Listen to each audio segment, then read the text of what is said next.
Hello, everyone, and welcome to my session as part of the Inquiry Global Tea Party. I am Chad Hyatt, and I am excited to be sharing my thinking with you today. Let's get started, because if you're like me, you've been doing curriculum planning for years. Many of you in PYP schools have probably struggled to achieve transdisciplinarity in your units. I've seen it and experienced it so many times. We say this is a transdisciplinary unit, but when you read the central idea and learning experiences, it's quite obviously that it's not much more than a good social studies or science unit. I understand because I've built those units too. It's time to move beyond those units. Today, I can help you raise the expectations for transdisciplinary inquiry by sharing a framework that'll help you make it happen. To get us started, let's talk about curriculum and specifically integrated curriculum to build some common knowledge. In the recent PYP documents, different types of integrated curriculum are described as food based on how Choi and Pak did this in their 2006 research. So let's explore these analogies and see just what we've been putting on the table all of these years. A bowl of carrots is a single food choice and represents a single discipline or subject being learned in isolation. A salad is a collection of foods, each keeping their unique identity and representing multidisciplinary learning. This might be a good characterization of our rainforest or dinosaur unit. We're learning about dinosaurs all day, but it is in one subject at a time. Next, we might put a stew on the table. Stew is a collection of foods. Some are keeping their identity, and others are starting to blend together to create something new. This represents interdisciplinary learning. Two or more subjects are being integrated, and sometimes it feels like the one or the other, and the other times it just feels like a whole new experience. Some STEM activities or a HIS-Lit class might be characterized like this. Finally, there's cake, and who doesn't want to put cake on the table? Cake is a collection of ingredients that come together to create something so new that the original ingredients are hardly noticeable. This is the vision for transdisciplinary learning. Learning is focused around real-world issues and contexts so that skills and thinking from the disciplines are intertwined in the work and become indistinguishable. For years, my goal has been to create a curriculum of cake, and I've become sickened by so much carrot curriculum being mislabeled. At this point, I'd be willing to take a curriculum of salad or stew. Regardless where you are, I think the framework I share today will help you move towards creating more curriculum cake. In 1975, Michael Halliday, a linguistics professor, proposed an integrated language model. This model has become quite inspirational to my thinking. In his model, Halliday described all language events as integrating the processes of learning language, learning about language, and learning through language. We use and learn language, its structure, syntax, and its semantics in each event. By developing all three, we become literate in language. In 2004, Heidi Mills, Timothy O'Keefe, and Louise Jennings explored Halliday's model as a framework for literacy in their book, Looking Closely and Listening Carefully, Learning Literacy Through Inquiry. They showed that teachers can integrate all three to purposefully design learning that develops literacy. Today, I'm proposing that we ask ourselves, what's it mean to be literate in any subject and across them? To be literate in a subject, we must be users of the subject, understanding the big ideas of it and making use of the subject to understand other subjects in the world. This might be described as disciplinary literacy.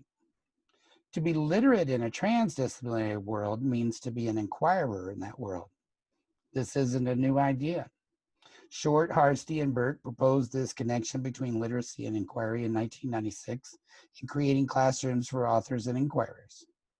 Our world requires us to engage with it, seek to understand the complexity of the issues, and use these skills and understanding across context to achieve greater ends, such as developing a better, more peaceful world. So let's take a closer look at the framework. When we think about learning a subject or anything, we have to consider what skills and dispositions allow us to engage and participate in that learning. When we are learning about a subject or anything, we have to draw connections between factual bits of knowledge and develop conceptual understandings based on the big ideas that matter in those disciplines and situations. When we are learning through a subject or issue, we're using it as a context for learning about other subjects or issues.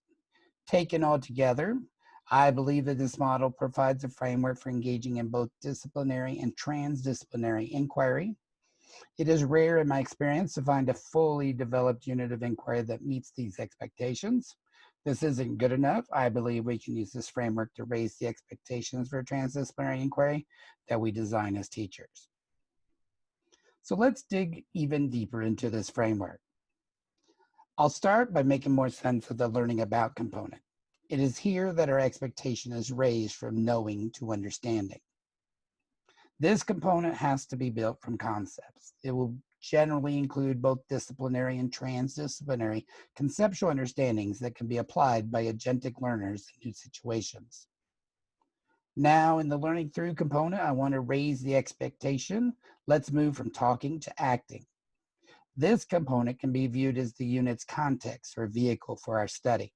This might be engagement with case studies, problem-based learning scenario challenges, or significant issues of local and global importance, like the UN Sustainable Development Goals.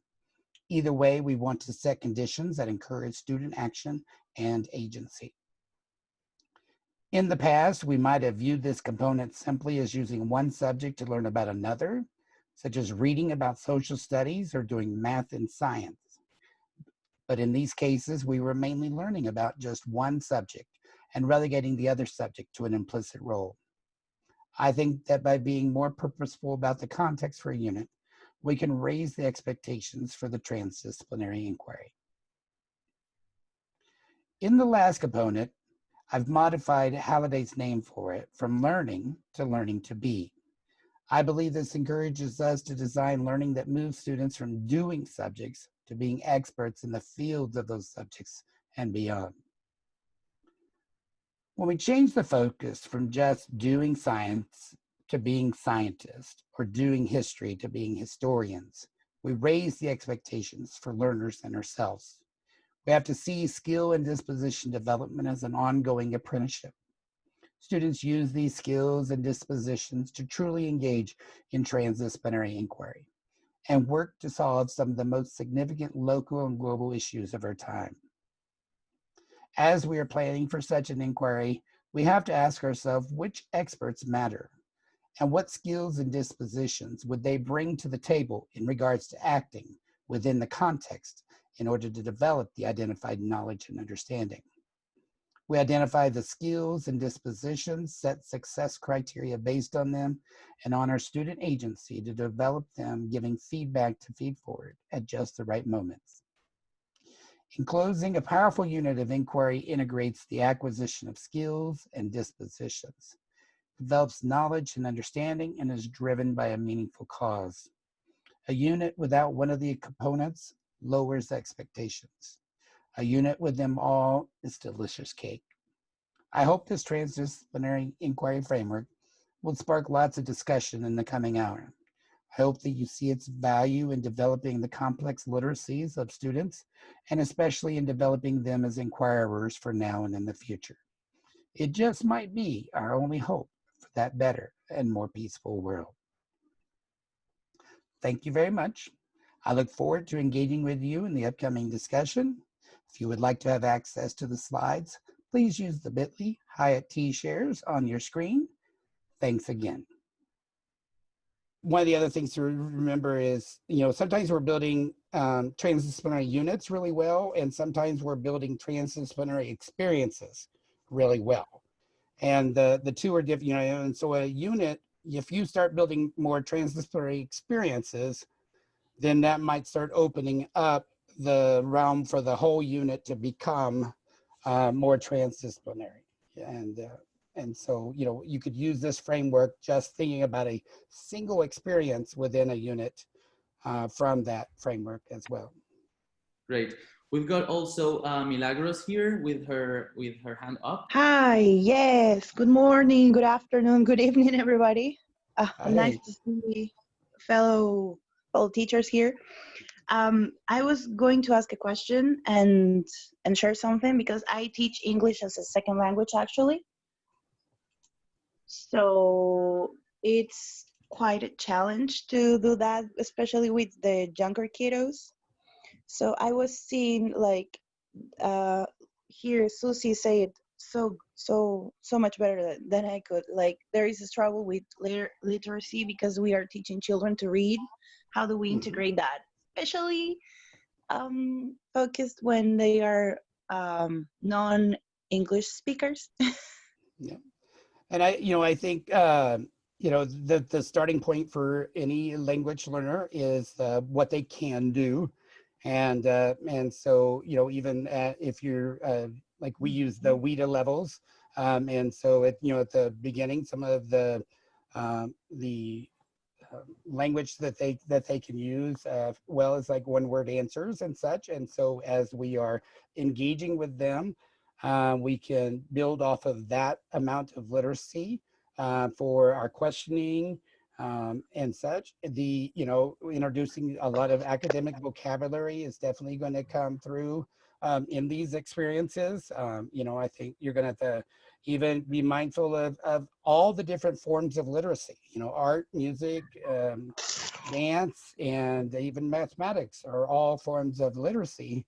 And they, all come into play when you're thinking about an English language learner, and not just the reading, the writing, and such. Yeah. Exactly, and families can play a great role there. We're starting to work with PYP. We're like applying for it, and we're already using it in the entire school, and it's great because you can see the shift in the little kiddos and how they are actually not just receiving information but reflecting on it and researching for more. And it's such, they're little and they're so cute, and it's such a great feeling, and I love it about it. But yeah, thank you very much. Great, thank you very much. In the chat, we've got Elaine has expounded on that, so you might look back through the chat, because I'm sure we have a lot of early learning experts in there. Definitely. We've got our Kirta Kale here who would like to add something. So let's do it. That's Kirtida Kale. Yeah, hi. Hi, Chad. Hi, Juan. Hi. I wanted to ask you, so usually when we try to design a transdisciplinary unit, and like you said, you bring in experiences from different, build like transdisciplinary experiences and then go towards there. But what I've observed is that a lot of times these experiences don't really add to learning that much. So how much is, I hope you understand what I'm trying to say. How much or how great should the experience be to truly, is it okay to just have some flimsy or some weak link to a certain discipline, or is it important to have like a really strong link which leads to a deeper learning and better meaning making? Okay. I just wanted to know your thoughts about that. Yeah. So, like in the PYP, we identify 6 subject areas, and you are not required by any means, and it's not even encouraged to integrate all 6, so to speak. If you want to look for meaningful links with those subjects. And so I would start by naming, not only my transdisciplinary understandings, but I would name some disciplinary understandings with that, and I would look at my success criteria, and I would do the same thing. Create some I can statements of in regards to maybe some disciplinary specific things, and also from a transdisciplinary angle. And I can share some examples again, after this with you all to especially through the Facebook site and such. We can put some of those examples up there. But I think when you start naming things from both the transdisciplinary and the disciplinary piece, then that's where everything becomes a meaningful learning experience. And if it's not, I'm not sure it really has a place in the unit. Okay, I would say disregard it. Okay, if it's fluff, or if it's not really adding to those work towards that success criteria or towards that conceptual understanding. And not everything's, each one of those things is going to be built in one session, just like the saying that Rome wasn't built in a day, that it's going to take repeated engagement over time, 2 or 3 or 4 or 5, whatever sessions to get to those success criteria and those conceptual understandings. So Chad, adding on to what Kirtada just said, there's a couple of questions in the chat that are really, really meaningful here. Katrina says, how do you balance required state standards with transdisciplinary cake? And then they talk about forced integration, how forcing integration might be counterproductive. So what are your thoughts on that? Yeah, for many of us, that are dealing with standards of sorts, that's where I get a lot of my concepts from. Okay, so I'm really analyzing my standards, and Rachel French and Julie Stern are concept-based learning experts, and they have a lot of stuff out on the internet that shows you how to look at some of these standards and such from that lens. And you can start pulling out the concepts from them. The other thing I like to look at is the Bloom's verbs. And when I see words like analyze or explain and such, I know they're wanting the standard to go to the conceptual level. And so I really spend a lot of time on those standards in the development of the unit. What are they really what concepts are they really getting at here that they want us to spend a lot of time so that students can explain or students can analyze these aspects. And even if they're written from a topical standpoint, I can start thinking from that conceptual piece and such. So that helps me definitely from the concept angle. And again, also some of those verbs tell me what's the kind of science or what's the kind of studies or art or music or whatever it is that is integrating into the shoot. What are the ways of being that I want the students to be able to engage with. Definitely. We've got Ola here who would also like to add something on. So, yep. Ola, can you hear us? Hello, everybody. Chad, so my question is, so let's take a scenario of we're planning for a new unit of inquiry and that we have the specialists join in. What are 2 or 3 questions that you want the specialists to think about before coming to the planning meeting and to help them start thinking about transdisciplinarity? But, I really want them to, think of themselves as a generalist. And so it really depends on where we are in the planning session. If we are building a new unit from scratch, then I want them to come at that unit from a generalist, that we want to figure out what is it that's important for students to know in our world. And then from there, we can start thinking about, okay, now which subjects actually support this? And their subject may really support that, and their subject may not support that. Okay, so I don't want to force them to come to a meeting and not like honor where their curriculum or their scope and sequence with that curriculum, and such, where that doesn't. I don't want them to have to change everything around out of sequence, just like many of us would not want to change a lot of things around in some of the sequence where we introduce things. And so I want them to first come as a generalist, and then we look at every subject from, how could this subject build a deeper understanding of the concepts and such that we've identified here, and kind of go from there. And then what does it look like to be an artist, or look like to be a musician in sorts, from the lens of this concept, and start to identify some of those aspects. That sounds great. Brian was asking, what's the most efficient way to involve the kids in the planning for the next unit? So Great. he hit the nail. Yeah, and I'm not sure I figured out a most efficient way or anything like that. I think, you know, the first step for many of us is to include them, and how difficult that can be. And you know, there are some examples where, you know, I would love to see children invited into a planning session with us. That, you know, again, we name ambassadors and things like that in our classroom to welcome our guests and such, but I think, you know, they are much more capable and competent to take a even further leadership role. Or maybe it's other students that you know, could be curriculum ambassadors, and where we sit around with them at a moment, and maybe we eat lunch with them or something, and we say, here's what we're thinking for the next unit.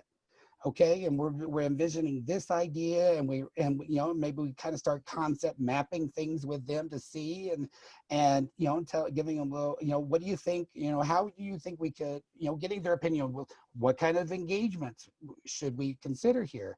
You know, how do you feel about this? Is this going to be exciting? What about this provocation? Is this going to get everybody's attention and really hook them? And you think it's going to start, you know, generating questions and such? And if they're like, I don't, that doesn't really excite me. I think, you know, kids nowadays would like, you know, and then they start giving us a lot of insight. And I, you know, I think we wait till we've got the unit set before we often bring them in, which is a good start. Okay, it's a good start. If you haven't brought them in at all, at least bring them in then. But if we can even bring them in before, as you know, earlier in the process and such. And Go ahead. That connects very well with what Kari says in the next session, because it might sound like, yeah, only secondary students or PYP 4 or 5 students can co-plan. No, she talks about how she does it with early years. So that connects very well with that. Excellent, excellent. So don't leave after this session. Stay. So. Definitely. We've got Bina third there. So if you wish, you're in. I have a question. Like many times, children, like we can talk with them and they just don't able to express themselves openly. Like they wanted to say something, but they can't be able to express themselves. They can't explore their thoughts out completely. So what can we do in that case? I think a lot, again, I would read, you know, there are some literacies that every child has. And so maybe, you know, in some of those cases, art is a great entryway into that conversation. And then we can help them interpret that art, you know, and say, here's, you know, tell us a little bit more about that. And then, you know, maybe help them elaborate from there. But I think, you know, that is a definite window that I would maybe invite them from. It happens many times with them, like they all are confused and many of the thoughts just scramble in their mind and just they are all like mashed up with their thoughts and just they want to speak something but they even can't understand themselves what they want to say or something like that. Yeah. How can we make I think the other piece to that is to think about the other languages that they bring to our classroom. And if they can't say it in the language of instruction, then they perhaps in the family and home language they can. And perhaps it's kind of like an interview with the parents or something like that. And maybe that's where they feel comfortable, and so they can the parents could help us you know, collect that information. But I think you know, thinking about again from some of the many literacies and from the many languages that they bring to us. All those things can play a factor. Great, thank you very much. Nirali, are you around? Okay, so yeah, it was interesting to listen, Chad, to many of the ideas and some of the questions that some teachers were asking. Having worked in the IB school, interestingly, visible thinking tools come very handy when we work with younger children. And I think the whole idea of Reggio Emilia's approach of 100 languages of learning, that's what I have used when I used to work with early years and having them frame questions to be part of the IB planning. Great. So using questioning techniques from the visible thinking tools was very helpful. And yes, initially, one of the ideas from one of the teachers who shared about how do we have specialist teachers in part of the curriculum, like the art and the dance and the drama. I think the chalk talk works as a very handy tool for the planning team, where you sit on a blank paper, putting the concept in the center, and then if nobody talks, everybody just puts their thoughts, and then you use color pencils to just join the thoughts, and then you come up with transdisciplinary links. And through that, then you pull out the experiences, and then, so it's like a 4 or 5 hours project, but then yeah, at the end, you'll have a nice plan ready to put it into the PYP planner. So I thought something from experience I wanted to share, and that's it. Definitely. I appreciate that. Those are great pieces of advice. And the nice thing about with the those routines are, if we explain to students about the type of thinking that is coming out of that experience. Here's why we are engaging with this tool at this moment, and so then it becomes a tool that they own. Okay, a strategy, just like any reading strategy is a tool that they end up owning. These visible thinking routines from Making Thinking Visible and the work of Harvard Project Zero there, then are kind of in their back pocket. And we would talk about, what's a routine that maybe a scientist would use in this situation, or what's the routine that a climatologist would use in this situation. And so again, they become tools for the experts. And again, the agency that's built into that, the act of being, it's all there. So thank you very much. Definitely. Zahra, are you around? Yes, I am. Okay, firstly, Perfect. thank you so much for arranging this session. It's actually great to collaborate with IB facilitators from around the world. So a big thumbs up and thank you. I'm just quickly gonna share two things. Firstly, I would just like to share with whoever is here that before we start any unit, we conduct our curriculum mapping sessions where our subject teachers and the homeroom teachers, they sit together and try to build up transdisciplinary connections wherever possible. So this might help people who are struggling with the subject integration. Secondly, I have a question that for who we are and how we express ourselves, these are the themes which offer a great scope for integrated embedded learning or transdisciplinary learning taking place. But when we talk about the themes, how we organize ourselves or others, it's a little difficult to integrate other subjects. So is it okay if it's not, the other subjects are not being integrated in those themes, or are there any tips for us that can help us create better connections? Thank you.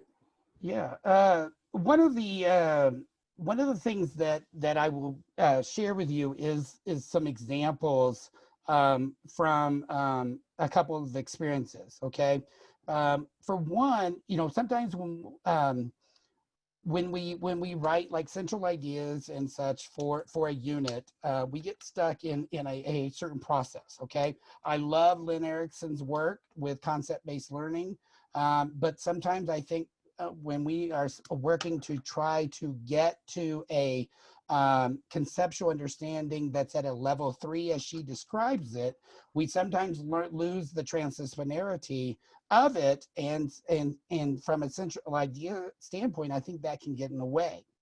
And so when you start thinking about a central idea and you start looking at the words that may be really starting to lock you in a subject, okay? And I'll give you an example. But when I taught 3rd grade, one of my favorite units was out of how we organize ourselves. And it was this unit where we organized a little society in our classroom, and we had our own economy, and the central idea originally was that citizens make decisions or make economic decisions that affect society. Okay, and so then when you start reflecting on that central idea, as I did later in my career, because at the time I didn't know any better and such, but at this point in time, I'm like, that word economy is really, the economic is really holding us to that idea. And so when I take, citizens make decisions that affect society, then, okay, then I can start thinking about scientists and their inventions and such that come into play with such a thing, and, or, aspects of that. And then I even started thinking, well, maybe the idea that citizens isn't even the right word there, because I think of artists. Artists make decisions that impact people, And so if I change that to just humans, you know, and so, and then the society word at the end, I thought, well, maybe that's even trapping me in more of a social studies focus, because if I change that to humans make decisions that affect themselves and others, then I can start bringing in PE and looking at things like team chemistry, you know, and the decisions that you make as part of a team in sports and such. And so literally just kind of chipping away at each of the different words in that central idea. And one thing that it says in the new PYP documents is it does not say that even the central idea has to be a conceptual understanding. It refers to it as a conceptual focus. Okay, and so as a conceptual focus, are, you know, where are you really going with this, and being able to open it up for those multiple subject areas. In one of our schools, we looked at something regarding some science. We looked at some of the cross-cutting standards, and in that situation, we ended up stripping the central idea down to just structure affects function.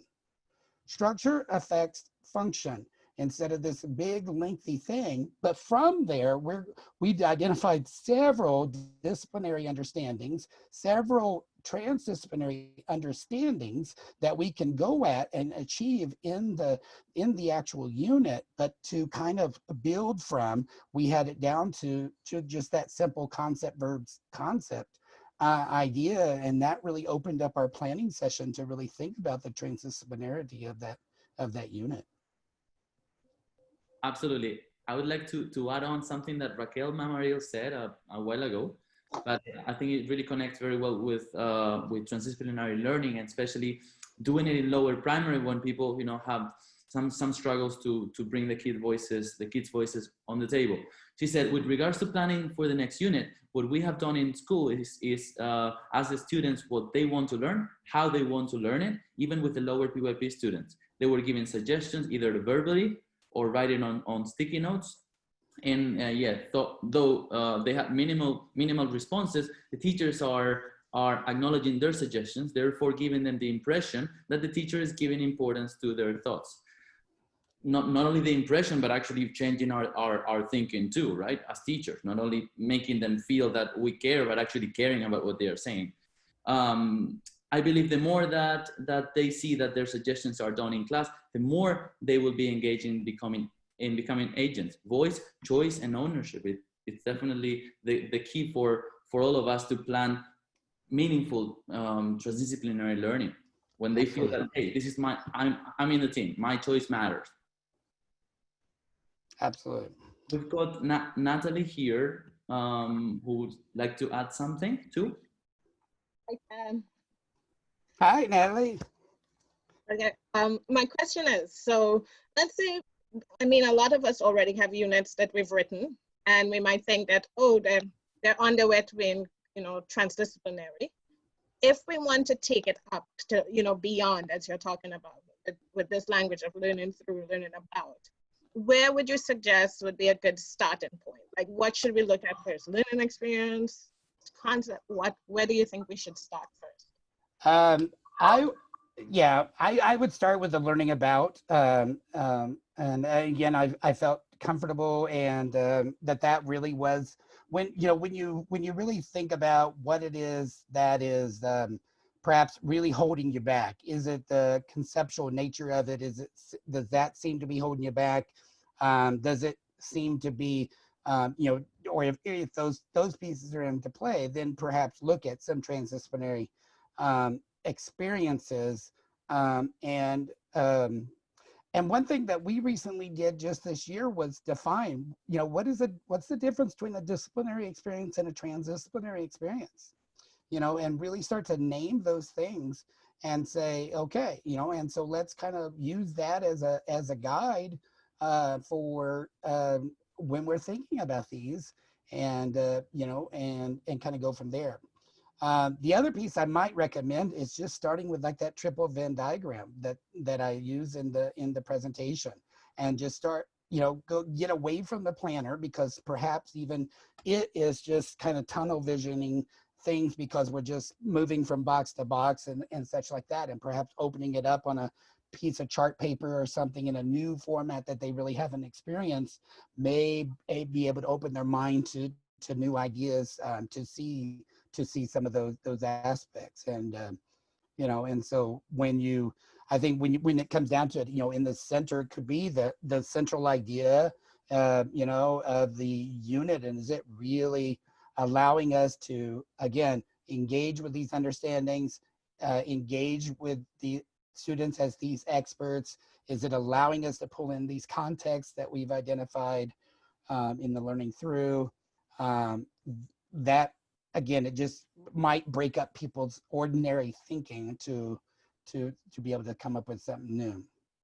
So. Would it make sense to like to look at, because I'm just thinking like real world people just rewrote a planner and then you're like, but it makes sense to look at the planner, look at the learning experiences and think which category might it fit into? Would it fit into learning through? Would it fit into, and then if not, like, how can we get it there? Yeah, and actually, you know, yeah, what aspects of the learning experience could go where, you know, and even if there are some, maybe some of the learning experiences only have 2 of the 3, and that can go in those little sections of the overlap and such. And the real, where it integrates all 3, could go in the middle. Yeah, I mean, you could take a whole unit apart and boom, boom, boom, boom, boom, with every one of the listed learning experiences and such, and assessments. That I think that would be wonderful. Thank you. Thank you, Natalie, my friend. That's great. Thank you very much, guys. We just ran out of time. So we just went all through the 50 minutes, right? And it just went like nothing. Exactly. Yeah. Yes. So I would like to thank Chad first because he's been working so hard to spread the word and bring us all together, bring all these amazing ideas and expertise. So first of all, thank you very much, Chad. And my pleasure. And thank you all for being patient and for being courageous and open to realizing that we are human and we make mistakes and we learn from them.